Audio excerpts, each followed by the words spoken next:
आज हम class 9th की इंग्लिश बुक बी हाइव का चैप्टर बी हाइव का poem the road not taken इसके MCQs को इस वीडियो में कवर कर रहे हैं। तो चलते हैं अपने MCQs की ओर। सबसे पहले, who is the poet of this pome the road not taken. ये जो कविता है द रोड नॉट टेकन, इसके कवि कौन हैं? Robert Frost, W.B. ईस्ट, सुब्रमण्या भारती और William Shakespeare. And the correct answer is Robert Frost. तो रॉबर्ट फ्रॉस्ट इस कविता के कवि हैं। Next, what does the poem speak about. कविता किस बारे में बात कर रही है? About the people, about the forest, about two roads, about the choices made by people, and the correct answer is about the choices made by the people। तो मनुष्य द्वारा जीवन में आए विभिन्न अवसर पर विभिन्न अवसरों के चयन के बारे में ये कविता बता रही है। Where does the poet find himself? कवि अपने आप को कहाँ पाता है? In the forest, on a road, on the fork of two roads, or in the house। and the correct answer is on the fork of two roads। तो कवि अपने आप को उस जगह पाता है जहाँ जंगल में एक सड़क दो हिस्से में कट रही है, अर्थात वो अपने आप को एक दोराहे पर पाता है। Then what does diverse means. Diverse यानी कि विभाजन, इसका मतलब इस कविता में क्या है? Having single turn on the road, a road under construction, to be separated and going in different directions, and all of this. And the correct answer is to be separated and going in different directions. तो diverse यानी कि यहाँ पर सड़क का दो हिस्सों में बंटने के बाद अलग अलग दिशाओं में आगे बढ़ जाना, डाइवर्जन इस कविता में इसका ये अर्थ होता है। Next, what does poets long stare at the path signify. कवि का लंबे समय तक रास्ते की ओर एकटक देखना क्या दर्शाता है? Poet's love for nature, time taken to decide and making a choice, he was just passing the time, he was waiting for his friend, and the correct answer is time taken to decide and making a choice। तो कवि इन दो रास्तों में से जो diverse हुए हैं जंगल में, इन दो रास्तों पर से किस रास्ते का चुनाव आगे बढ़ने के लिए करे, इसमें इस चीज़ को सोचने में लिए गए टाइम को वो दर्शाता है ये phrase long stare at the path। next, what does the color of the wood यानी यहाँ पर जंगल, तो जंगल का कलर क्या है, या जंगल का जो कलर किस चीज़ का प्रतिनिधित्व कर रहा है? ग्रीन, रेड, येलो और ब्राउन। तो यहाँ पर the colour of the wood is yellow. जो जंगल का कलर यहाँ पर येलो अर्थात पीले रंग का बताया गया है। What do yellow would represent. Yellow would, पीला जंगल, किस चीज़ का प्रतिनिधित्व कर रहा है? Colour of the leaves, colour of the trees, color of the soil of the roads, or older people। and the correct answer is older people। तो वास्तव में जो येलो वुड है ये पतझड़ का प्रतिनिधित्व कर रहा है, और किसी भी व्यक्ति के जीवन का पतझड़ वृद्धावस्था होता है। तो येलो वुड वास्तव में उन लोगों का प्रतिनिधित्व इस कविता में कर रहा है जो वयोवृद्ध हैं। Correct answer is older people। Then why did the poet call the wood yellow? कवि जो है जंगल को पीला क्यों कह रहा है? Because it's autumn, because of the sun, because it was raining, because it looked yellow. And the correct answer is because it's autumn. कवि जंगल को पीला इसलिए कह रहा है क्योंकि ऑटम का, पतझड़ का मौसम है। येलो जो है ऑटम का प्रतिनिधित्व कर रहा है। What do grassy path represent? Grassy path यहाँ पर किस चीज़ का प्रतिनिधित्व कर रहा है? Muddy road, well built road, unused road और comfortable road. And the correct answer is unused road. ठीक है, तो एक ऐसी सड़क जिसका लोगों ने प्रयोग कम किया है, उस चीज़ के लिए ग्रासी पाथ रिप्रेजेंट कर रहा है। Then why was the people poet able to travel one road only? कवि ऐसा क्यों कहता है कि वो सिर्फ एक ही रास्ते पर जा सकता है? Because he was one person only, because he had to walk alone, because he had no vehicle, all of this, है ना, ये सभी, है ना। तो कवि ये जो इसका करेक्ट आंसर है because he was one person only. कवि ऐसा इसलिए कह रहा है क्योंकि वो अकेला व्यक्ति है और एक व्यक्ति एक वक्त में एक ही रास्ते पर जा सकता है, एक ही निर्णय को फॉलो कर सकता है, इसलिए कवि ऐसा कह रहा है। Then what was the dilemma of the poet? Dilemma यानी कि दुविधा। कवि के मन में क्या दुविधा चल रही थी? Where the first road is going to, whether he will get time for himself or not, whether he will be able to come back to the second road or not, whether he will be able to be successful or not. And the correct answer is whether he will be able to come back to second road or not. ठीक है, तो कवि के अंदर जो दुविधा चल रही थी वो ये थी कि क्या वो लाइफ में कभी दूसरे रास्ते का चुनाव करके वापस उस रास्ते से जा सकेगा, यानी एक निर्णय का चुनाव करने के बाद क्या दूसरा निर्णय भी वो ले सकेगा? ये संभव नहीं है। Next, why did the poet choose the second road? तो कवि ने दूसरे रास्ते पर चलना क्यों चुना? Because it was comfortable, because it was well built, because it was not used by many people and was appealing to the people, because it was beautiful. And the correct answer is because it was not used by many people and was appealing to the people.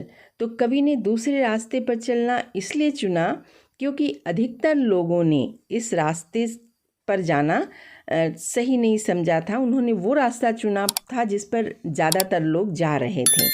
ये रास्ता कम ही चला गया था, कम ही प्रयुक्त हुआ था और शायद इसलिए भी कि ये रास्ता काफ़ी चैलेंजिंग था, बहुत ही चुनौती भरा था।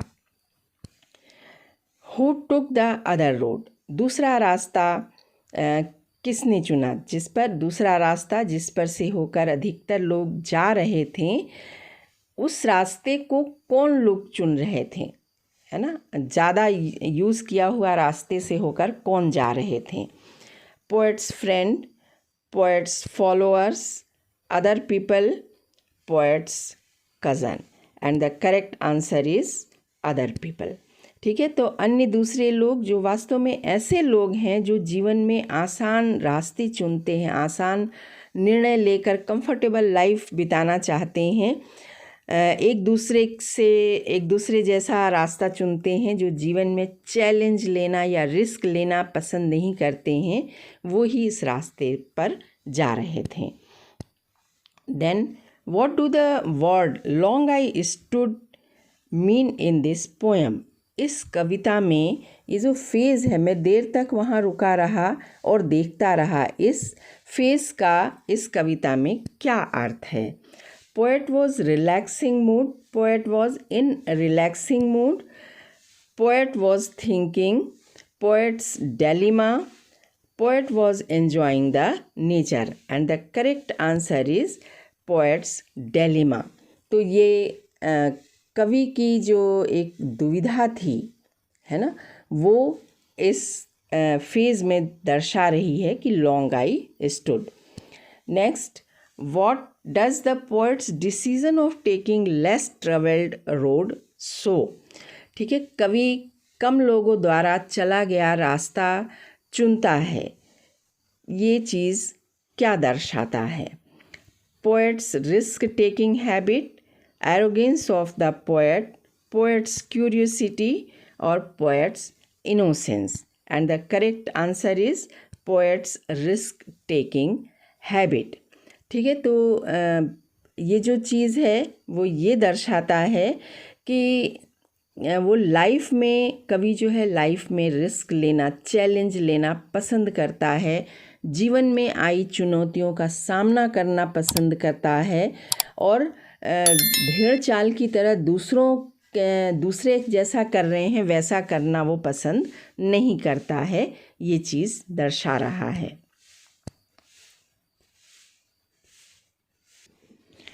Why does the poet feel sorry? कवि दुखी क्यों महसूस कर रहा है? He didn't know where to go. He was disappointed. He thought he was on the wrong path. He couldn't walk on both the road. And the correct answer is he couldn't walk on both the roads. तो कवि दुखी इसलिए महसूस कर रहा है क्योंकि वो एक ही समय में एक ही रास्ते पर चल सकता है, एक ही समय में दो रास्तों पर एक साथ नहीं चल सकता है। अर्थात लाइफ में मिले कई अवसरों में से हम सिर्फ एक ही अवसर का सही निर्णय कर सकते हैं, उसी अवसर को चुन करके उसके साथ आगे बढ़ सकते हैं। ठीक है, कवि भी दो या दो से अधिक अवसरों को एक साथ नहीं चुन सकता है, इसीलिए शायद वो दुखी महसूस कर रहा है। What had made all the difference in the poet's life? कवि का जीवन अन्य लोगों से हट करके कैसे बन रहा है? Choosing a less traveled road, choosing a much traveled road, by not choosing any road, by standing at the fork of the road. And the correct answer is choosing a less traveled road. कवि का जीवन अन्य लोगों से अलग हट करके ऐसे बन रहा है, ऐसे दिख रहा है क्योंकि उसने उस रास्ते को चुना जो कम लोगों द्वारा चला गया था। भेड़ चाल की तरह सब जो चुन रहे हैं उसको नहीं चुना, अर्थात उसने अपनी लाइफ में चुनौतियों को स्वीकार करके रिस्क लिया, सफल होकर के अपनी एक अलग पहचान बनाई और अपनी आइडेंटिटी को प्रूफ किया। What does the choice of the road signify? कवि द्वारा चुना गया रास्ता क्या दर्शाता है? Choice of the path, toughness of a choice and decision in life, choice of too many things in life, road, poet's innocence. And the correct answer is toughness of a choice and decision in life. ये दर्शाता है कि वो कठिन निर्णय लेने और जीवन की चुनौतियों को स्वीकार करने में और अपनी पहचान को बनाने में सक्षम है। What does the poet speak about? कवि किस बारे में क्या कहता है? About the diversion of the road, about the people, about two roads, about the choices made by the people. And the correct answer is about the choices made by the people. तो इस कविता में कवि सभी लोगों द्वारा जीवन में लिए जाने वाले निर्णयों के चुनाव के बारे में बातें कर रहे हैं। What does the word sigh mean? sigh यानी आह। तो ये जो वर्ड है आह, इसका इस कविता में क्या अर्थ है? Regret, hate, to be indifferent, not to feel sorry. And the correct answer is regret. तो इस कविता में साई का अर्थ रिग्रेट है, अर्थात अफसोस करना है। Then what does one traveler mean in this poem? इस कविता में वन ट्रैवलर का क्या अर्थ है? Lonely traveller, a person who travels on one road only, single traveller, alone traveler. And the correct answer is a person who travels on one road only. तो ये जो वर्ड है वन ट्रैवलर, ये एक ऐसे व्यक्ति के लिए है जो सिर्फ एक ही रास्ते पर चल सकता है। और देखा जाए तो इस संसार में हम सभी वन ट्रैवलर हैं। कोई भी व्यक्ति एक समय में एक ही रास्ते से चल सकता, अर्थात एक समय में वो एक ही निर्णय के साथ आगे बढ़ सकता है, एक से अधिक निर्णय के साथ नहीं। दो नाव पे पैर नहीं रख सकता है। Leaves no steps had trodden back, what does this phase means? पत्ते पैर से कुचलकर काले नहीं पड़े थे। इस फेज का क्या अर्थ है? Leaves are black in colour, leaves are crushed by the people, no one crushed the leaves, all of this. And the correct answer is no one crushed the leaves. तो रास्ते में जो येलो लीव्स थे वो भरे पड़े थे और किसी ने भी नीचे पड़े इन पत्तों के ऊपर चल करके इसे कुचला नहीं था। अर्थात सुबह के समय दोनों रास्ते बिल्कुल एक जैसे दिख रहे थे। विच road was taken by the poet? कवि द्वारा कौन सा रास्ता चुना गया? Most travelled, less travelled, he went on left turn, he went on the right turn. And the correct answer is less traveled. तो कवि द्वारा कौन सा रास्ता चुना गया? एक ऐसा रास्ता जिस पर कम ही लोग चले थे। Then why does the poet choose the less traveled road? कवि ने कम लोगों द्वारा चला गया रास्ता क्यों चुना? He wants to make a record. He wants to show the difference between other people and himself. Then he was a different man, all of these. The correct answer is he wants to show the difference between other people and himself. ठीक है, तो वो अन्य लोगों से अर्थात जीवन में आसान निर्णय लेने वाले अन्य लोगों से किस तरह से अलग है, वो अपनी एक अलग पहचान बनाने के लिए उसने लेस ट्रेवल्ड रास्ते को चुना। Then what is the message of this poem? इस कविता का मैसेज क्या है? इस कविता में कवि ने कविता के माध्यम से क्या संदेश दिया है? Be wise while making a decision in life, make your personality different from others, not to be confused between two things, none of these. तो correct answer is be wise while making a decision in life. तो जीवन के किसी भी क्षेत्र में समझदारी से निर्णय लेना चाहिए, यही इस कविता का मैसेज है। Then why is the poet asking to make a perfect decision in one's life? कवि जीवन में परफेक्ट डिसीजन लेने के लिए क्यों कहता है? Because there is no going back option in one's life, there is so many path for success and failure, both are correct, neither is correct. And the correct answer is because there is no going back option in one's life. क्योंकि एक बार निर्णय लेकर आगे बढ़ने के बाद उसे दोबारा चेंज करने का कोई भी ऑप्शन किसी के भी जीवन में नहीं मिलता है, इसलिए कवि ऐसा कह रहा है। So students, this is all about the MCQs of this poem. Thank you, thanks for watching the video.